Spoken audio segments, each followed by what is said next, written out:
Hi guys, welcome back. ఇంకా ఫైనల్గా move అయిపోయే డే అయితే వచ్చేసింది.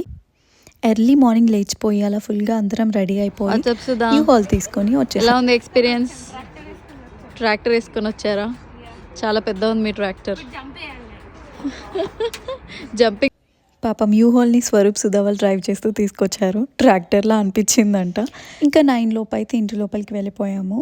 ఫస్ట్ అయితే దేవుణ్ణి మొత్తం అలా సెట్ చేసుకొని దీపం అయితే పెట్టేశాము. ఫస్ట్ ఫ్రెండ్స్ అందరూ ఆల్మోస్ట్ టైంకి రీచ్ అయిపోయారు. సో అందరూ వచ్చాక పాలు పొంగించడం స్టార్ట్ చేశాము. అందరూ ఉంటే అలా ఒక చిన్న ఒకేషన్ కూడా ఎంత హ్యాపీగా అనిపిస్తుందో కదా. సో నాకైతే ఆ రోజు ఒక పండగ ఫీలింగ్ లాగే అనిపించింది. అందరూ ఉండేసరికి అలా హ్యాపీగా పాలు పొంగిచ్చేసాము.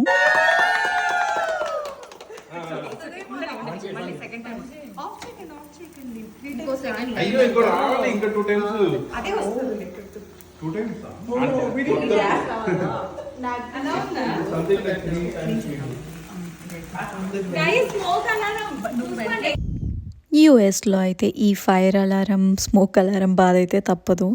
స్మోక్ వచ్చిన వెంటనే ఫైర్ డిపార్ట్మెంట్ వాళ్ళు, పోలీస్ డిపార్ట్మెంట్ వాళ్ళు వచ్చేస్తారు. సో తొందరగా స్మోక్ని తీసేయాలన్నమాట. పాలైతే 10 లోపు పొంగించాలి కాబట్టి పొంగిచ్చేసాం. ఇంకా పొంగించడం అయితే పొంగించాం, కానీ ఆఫ్టర్ క్లీనింగ్ ఆలోచిస్తేనే భయమేస్తుంది మాస్టరు. అండ్ ఆ పొగని ఆపడానికి మేము పడ్డ పాటలు మామూలుగా లేవనుకోండి. తర్వాత ఏం జరిగింది